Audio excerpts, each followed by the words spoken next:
Good morning, everybody. I hope this morning finds you so well. Even though it's cold outside, I'm going to stay in today. And y'all, I told you the other day, I about had all the casseroles that I could eat.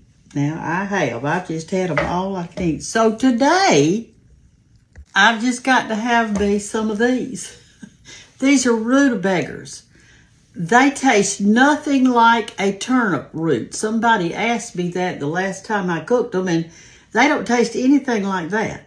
But they are a root crop. This is under the ground, and green comes out like turnip greens. I mean, there's green coming out of the ground, but this is about halfway under, like that, under the ground, and you only see about that much of it at the top.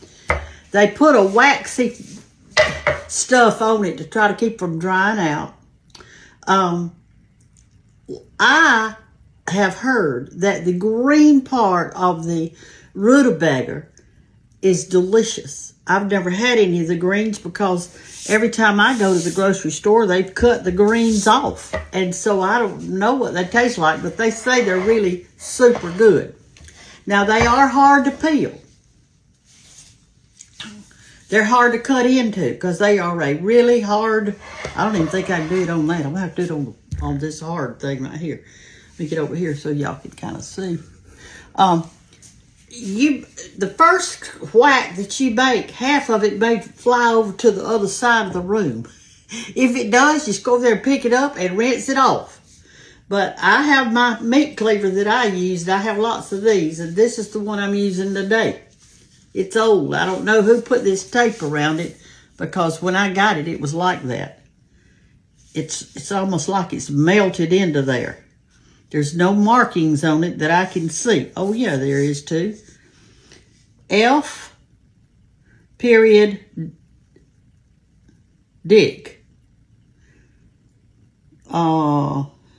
It's made in Germany. F. Dick, made in Germany, and it's got an arrow, like an Indian arrow, with some little things on it. And it's got a G on it, and some numbers out here to the side, but I can't really make it out. It might be 100. I'm not sure. Anyway, that's what it says on there. Doesn't say anything on this side. So, I'm going to take this, and I'm going to try to aim as good as I can and just cut it in half.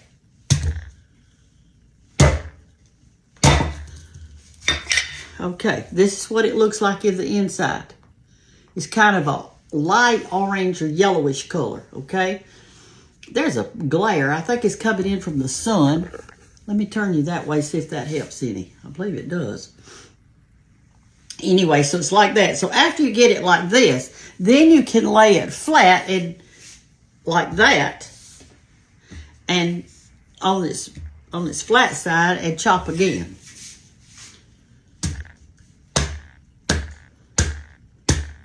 This is going to make peeling a lot easier.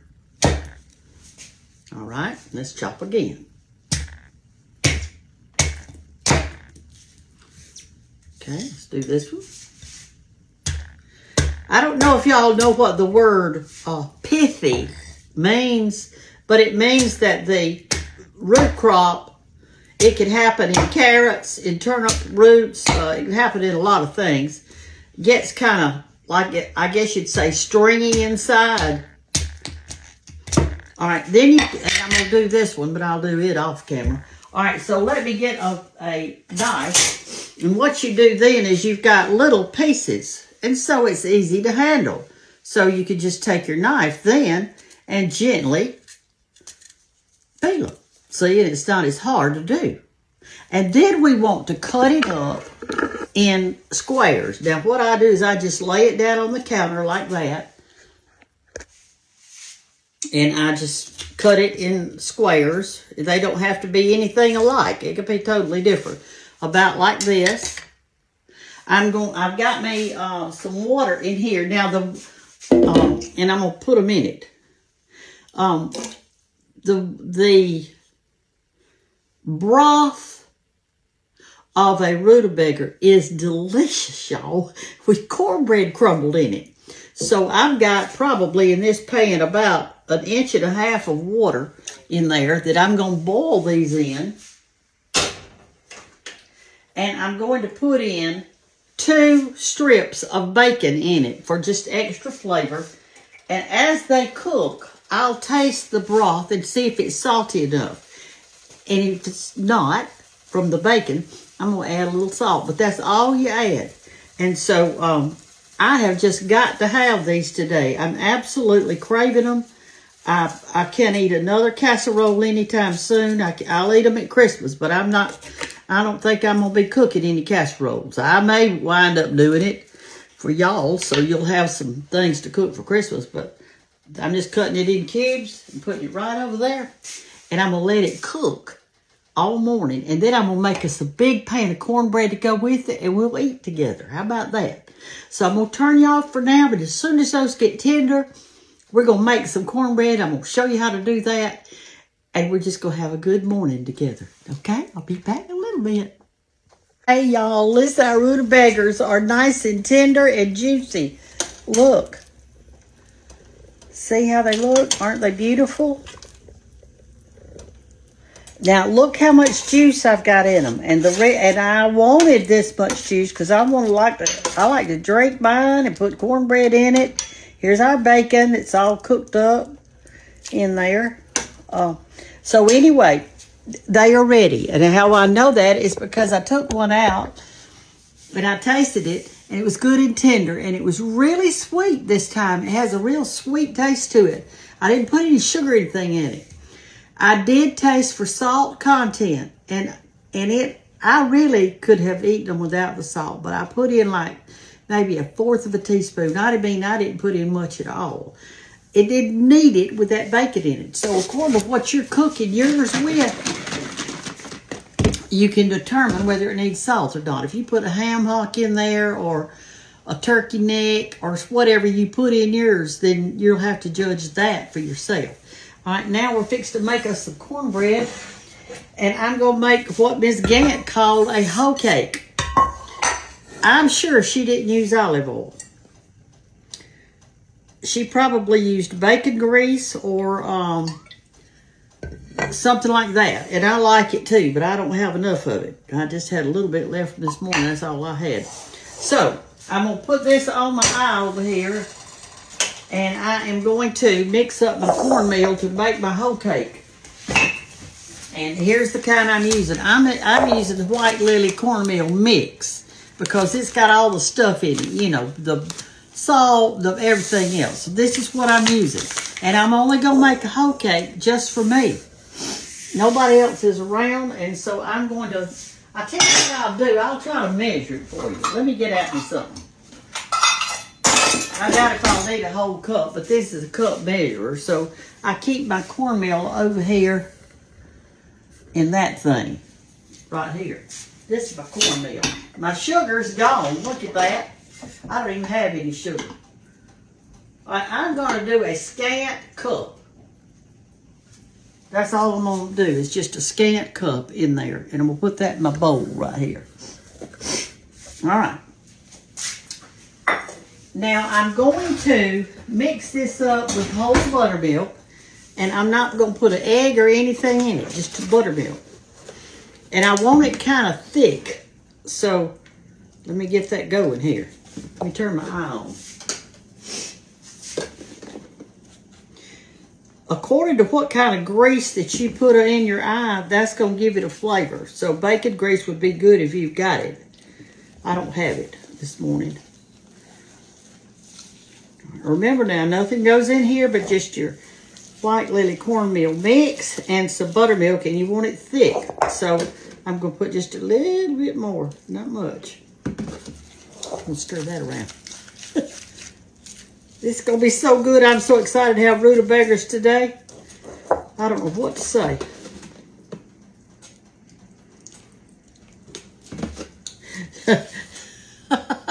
George called them rutabagas. That's what he called them. He really didn't like them when we first married. But I'm telling you now, when he had lived with me a few years, he decided he loved those things. So here's what you do. You get your grease kind of sort of hot.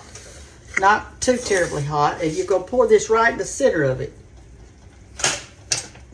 I had on the wrong eye. Glow repeat. All right. Let me get it hot just a minute. Wait just a minute, y'all. Okay, I think it's hot enough. So just take it and put it right in the center of that pan.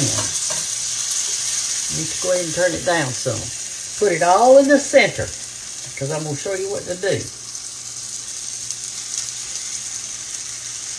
And once you get it all out of there and put it in the center of the pan, take the back of your spoon and push it a little bit to the edge. Turn it down to 4 or something like that. All right, there you go. We're going to let that cook in there on that side, and I'm going to get this spatula and flip it over to the other side after a while. But right now, I'm just letting it do. And yes, that cornbread's going to soak up all the grease that you put in it. So remember that when you're adding grease. I wanted this much olive oil in mine, okay? I did. And here is that good Rutabagas pot liquor. Whoop. Have you Northerners, do y'all like pot liquor? Pot liquor is the juice from your vegetables. Ooh, that's hot. Oh, it's so good. It's so good. It's so good.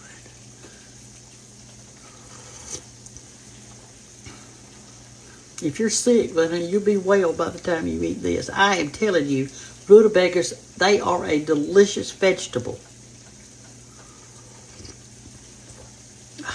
I mean, that juice is so good I could drink it in a coffee cup. But I'm not going to. I'm going to do some other stuff with it. All right, I'm going to turn you off because I want this to cook kind of slow in here. It's bubbling around in there and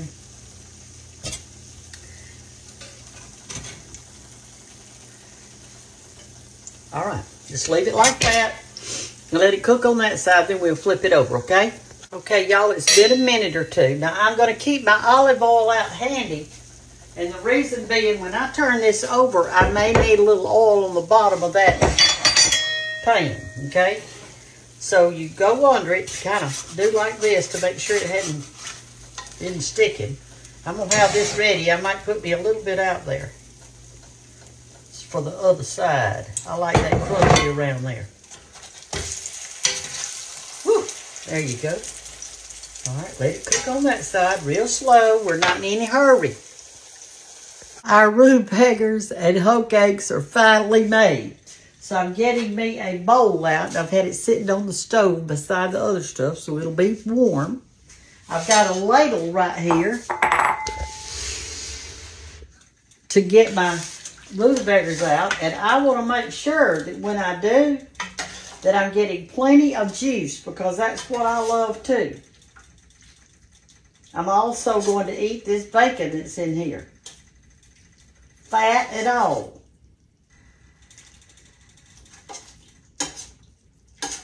Get a little more juice. There are our rutabagas. Don't they look good? All right, here's our cornbread, and I'm going to put it on a plate, I guess. Our little hoe cake. And I did add a little extra grease to it because it absorbed it all. And here it is. Listen. Let me break it in two, and I'll show you the inside. Ooh, it's hot. Wait a minute. Let me cut it in two. George's family always broke their bread. Granny would put that out on the table, and they'd pass it around, and everybody there, that is hot, hot, hot tamale. Let me get me something to pick it up with so I can show y'all. Here it is. And what they would do is everybody would go around and break off some of it, and the inside of it would be what Granny got because they got all the crunchy all over the outside of it.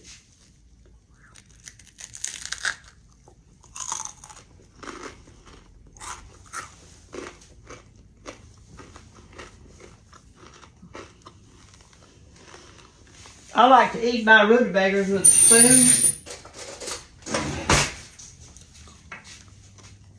Because I like a little juice with mine every time.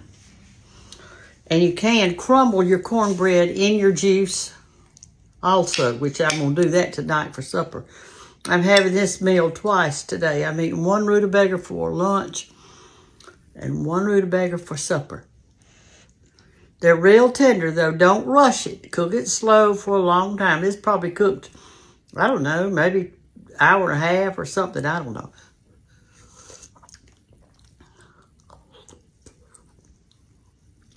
Tender, tender. I love it. Y'all take care. Cook your casserole if you want to, but as far as Brenda Gantt's concerned, cooking with Brenda Gantt wanted some real food today.